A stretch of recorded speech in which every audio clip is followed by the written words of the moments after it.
通天河到底隐藏着什么不可告人的秘密？观音为何未及梳妆就匆匆的去帮孙悟空降妖？小时候看86版《西游记》，大家有没有觉得这个细节很奇怪？就是当孙悟空来到南海，请求观音救唐僧时，黑熊精和善财童子连忙上前阻拦，让他在外面耐心等待。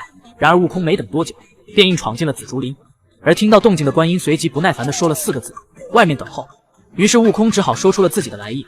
然而观音听后没有任何反应，还是让孙悟空先出去。至于这里面的猫腻，原著中是这样描述的：今日菩萨不做梳妆，也不做莲台，只光着脚坐在那里编竹篮，可以说完全没有昔日的庄严法相。孙悟空看到后也感到非常纳闷，但是没有办法，只能在外面等候。这菩萨也不知怎么回事，不做莲台不梳妆，削什么竹签子？哎呀！过了没多久，观音就提着一个紫竹鱼篮出来，并直接告诉孙悟空：“我们现在就去救你师傅。”孙悟空见状慌忙跪下说：“弟子不敢催促，且请菩萨着衣登座。”但观音却表示不用了，于是便直接驾云腾空而去，而悟空只得跟随。可见当时的情况有多么的紧急。而他一开始把孙悟空拒之门外，显然是为了欲盖弥彰，掩盖自己的真实目的。那么观音为何要如此行事？是什么样的紧急情况让他连法相都不顾了呢？这就要说一下灵感大王的背景。原著中说他本是南海莲花池里的一条金鱼精，由于每日听观音讲经，便修成了一些手段。然而不知是哪一日海潮泛起，金鱼精跳出莲花池跑到通天河为妖，并抢占了老袁的地盘。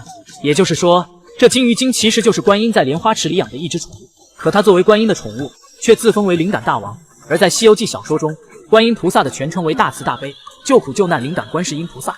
可见金鱼精是在冒用自己主人的称号。不仅如此，他还假借观音之修为，保佑陈家庄年年风调雨顺，但前提是陈家庄每年都要献供童男童女。要知道观音承载着救苦救难的使命，但手下却是以吃孩子为条件，这显然与他所传授的仁慈和自身慈悲形象相悖。如果让百姓知道这位所谓的灵感大王是自己亲手养出来的宠物，那么慈悲为怀的人设也就崩塌了。倘若被如来知道这件事情，肯定自己也难逃责罚。所以当孙悟空找来时，观音才会如此的行色匆匆。到了通天河后，观音马上开始施法。原著中说菩萨把咒语念了7遍，然后轻轻提起篮子，竹篮里便瞬间出现了一条亮硕硕的金鱼。随后猪八戒和沙僧下水救唐僧，结果却发现河里的所有水怪鱼精尽皆腐烂而死。可见这时的观音已经顾不得杀生戒律了，就是要赶尽杀绝，好让所有知情人闭嘴，以掩盖灵感大王吃童男童女的秘密。后来孙悟空叫来陈家庄的村民前来跪拜观音，一则是请求观音降下恩惠，二则是说降服妖怪之事，好叫凡人信心供养。就这样在孙悟空的安排下，这件事算是圆了过去。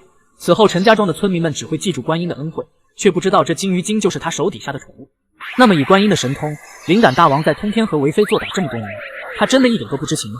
个人推测，观音肯定是知情的，没有及时出手阻拦，说明他对金鱼精的行为是默许的。至于为何他会默许金鱼精吃人，这个就无从得知了。可能是他也希望自己能有一只长生不老的宠物。想想对于现代那些喜欢养宠物的女生来说，谁又不希望呢？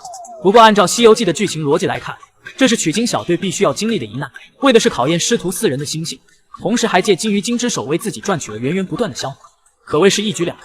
另外，《西游记》是非常具有内涵和深意的一本小说，观音未及梳妆就去降服金鱼精这一设定，可能也是作者吴承恩的一种案例，讽刺当时百姓信仰上的愚昧和无知。